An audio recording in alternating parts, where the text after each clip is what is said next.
Welcome to Kevin Dale Photography, where I take you on my journey through photography. On today's episode, we're going to be doing an in-depth review of the 18-liter McKinnon Luma backpack from Nomatic.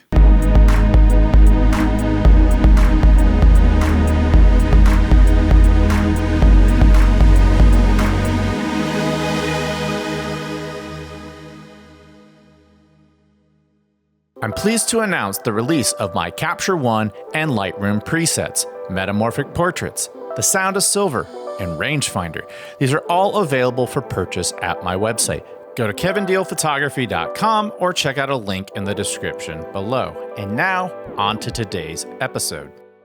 Welcome to today's episode.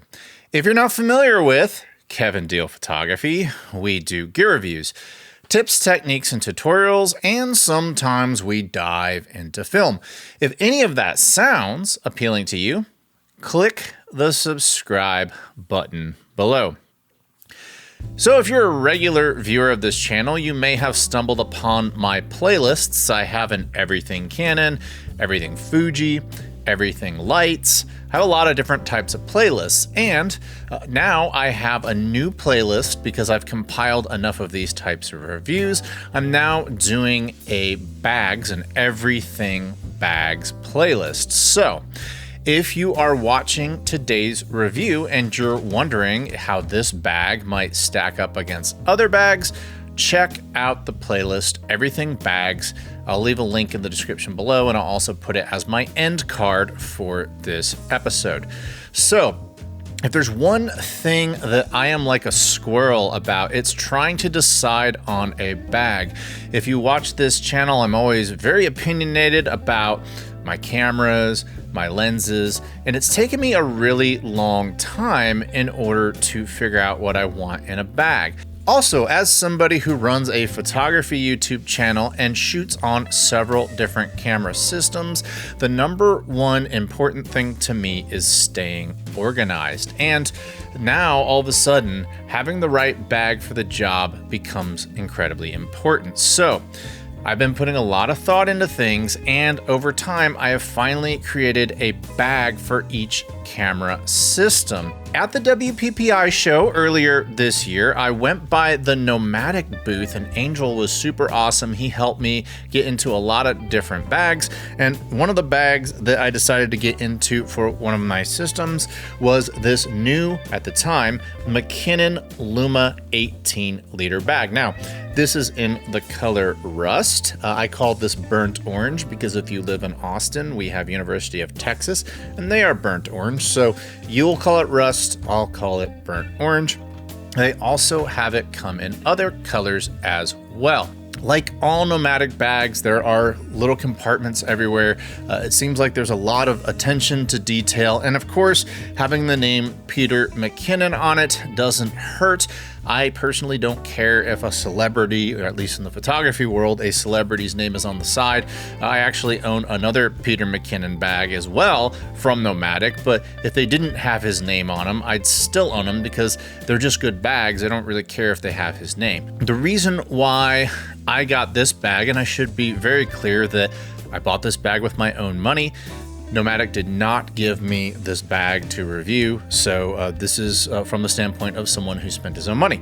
Now, the reason I bought this bag is because I actually own the other McKinnon, let me grab it, McKinnon 35-liter bag, and you can check out my review of this bag in the link in the description below. It's an incredible bag, and it carries my gargantuan Canon RF lenses, several of them. It can also carry my clothes for a couple days. So, and I take this with me everywhere. I've beaten the hell out of it, and it's definitely lived up to its reputation. However, I don't need it for all my projects. Sometimes this is overkill, and I needed something smaller. So for that role, I filled it with this 18-liter Luma. There are things after owning it for a while that I really like, and then there are some things that I'm not as big of a fan of, and we're gonna talk about those in today's episode.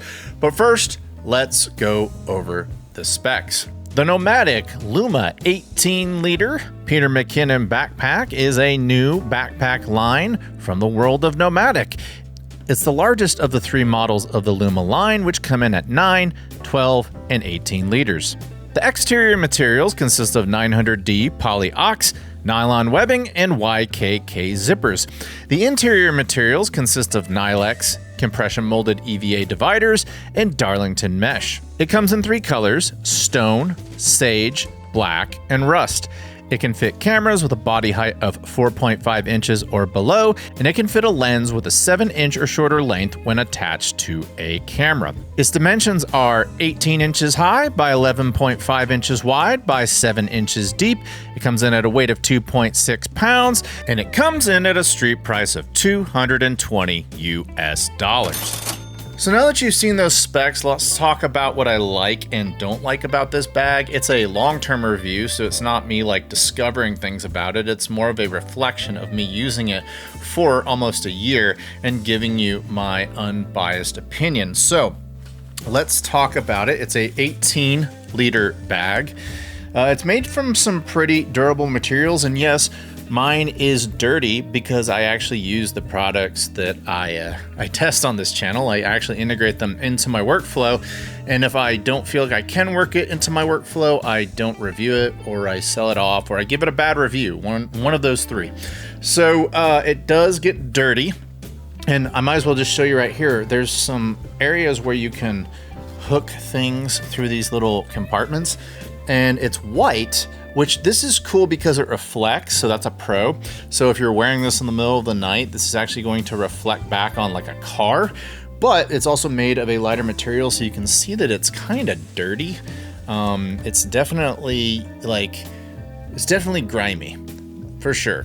So that's something to keep in mind. I personally don't care about that. If you buy a bag and it's clean all the time, you're probably not a working professional. It has side access, which most of you are gonna look at as a pro. In general, I find it to be a pro, but if you're not the type of person who pays attention to whether or not things are zippered or unzippered, this could also be a con for you. I definitely have had cameras fall out of my side pocket before, and I've actually had a 70-200 lens get damaged that way and turn into a paperweight. So I have a love-hate relationship with it, but for some of you, this is always a selling point of a camera bag. You can quickly grab your camera. It can barely fit a GFX 100S with a 110 f2 on it, but that's a larger camera. So if you shoot on a full frame or an APS-C, it's going to be a little smoother to take it out and put it back in the bag. The main compartment, you unzip it. You've got this main compartment right here. Something that immediately stands out to me is the fact that these dividers actually have smaller sections where you can bend them up. The reason why this is significant is when you use one of these dividers off of the original McKinnon, it can get smaller, but look, it only goes like 90 degrees. It doesn't like actually wrap up on a lens perfectly. There's always going to be like a little gap. And when you have a bunch of these inside of a bag that don't fully wrap around whatever you're putting in your bag, it actually utilizes space less efficiently. What's cool about this new Luma series is there's more points for it to bend up and wrap around lenses. So as a result, you'll have more space on the other side of these dividers for maybe things like your camera, which doesn't have circular edges. It may have sharper or more squared off edges. So this is a cool new feature, and I hope that they actually put it on the more expensive 35-liter moving forward, because this less expensive Luma line actually has cooler dividers than their aging, but in a lot of other ways, superior McKinnon line. So definitely kudos for this. You can, of course, space it out however you want. By default, you've got kind of this upper loft area that you can access when you have the main compartment open.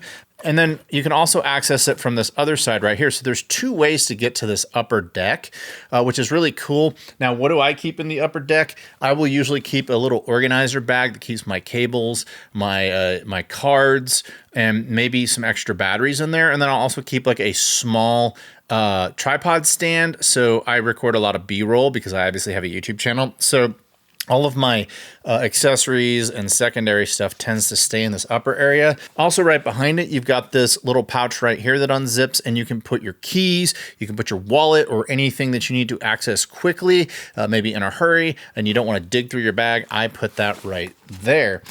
Now, going back to the inside of the bag, you have these breathable areas right here, and this zipper actually has two sub compartments on it. So there's a little divider right here. So there's a pouch here and there's a pouch here. So despite the fact that it's one zipper, this one zipper actually lets you access two different pouches. So maybe you have two different types of camera systems. You keep one type of battery over here, you keep another type of battery over here, or just some things that you need to separate out. Below that, you have another zipper. Now this one is not two pouches, it's one large pouch. So you have two smaller pouches, one larger pouch, and two zippers total. So all really cool stuff. You have the McKinnon logo. Once again, I don't care about celebrity endorsements, but it looks cool. The design is really nice. This backpack is resistant to the weather. As you can see right here, I took it out. It got rained on. It did just fine. It kept my really expensive Fuji GFX system dry. Another thing I really love about this is you can put a water bottle on the side, and when you take that water bottle out, there's actually a magnet that makes that pouch flush to the side of the bag. You also have right here a area for up to a 16-inch laptop, and I have a 14-inch MacBook Pro that fits in here really well. You can zip that guy up and it's good to go. Some other things to talk about with this bag that I like is it does have a trolley strap right here, so you can put it on your rolling bag luggage.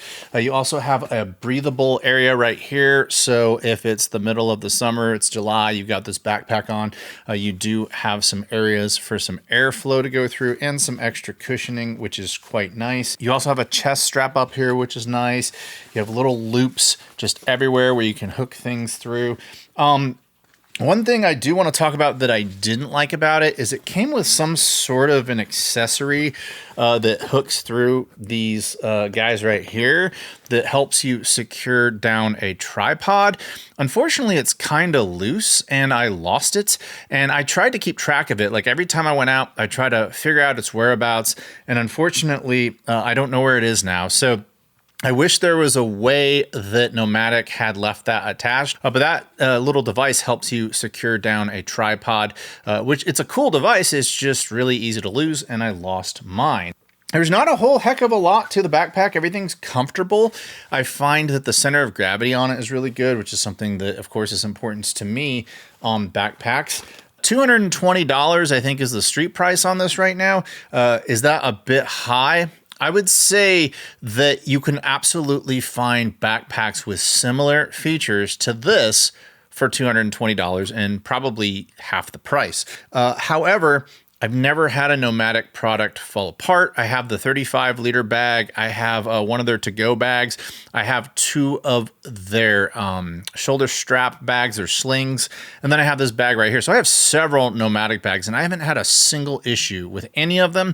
So I have other bags that I maybe have had for a couple months and they start falling apart. So is the quality on this top-notch? It absolutely is, and I don't think it's hyperbole to say that this is one of the better bags on the market. So whether or not it's overpriced, that is subjective. A lot of you could say yes. However, I'm the type of person that when I buy something that's going to carry my $6,000 camera in it, it better be damn good. And the Nomatic is damn good. And so do I recommend you buy the Luma? Well, of course, if you want to carry something super valuable, you want it to be nice and secure, this bag will get that job done. Aesthetically, that's subjective. You can get this bag in other colors, kind of like a seafoam green, black.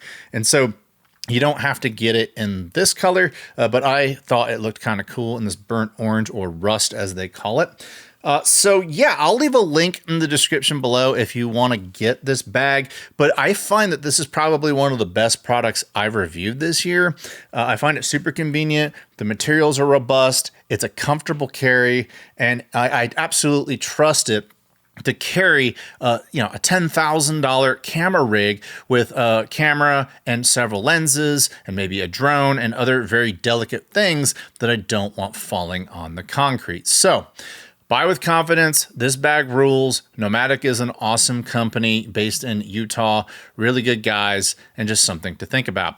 That does it for today's episode. If you like what you saw, tell me about it in the comments below. Do you own this Nomatic bag, the Luma series? Tell me about that in the comments below, or did you go with another bag? Tell us which one you went with. And if you like this channel, I humbly ask you to click the subscribe button below. And until next time, I'll talk to you soon. Bye.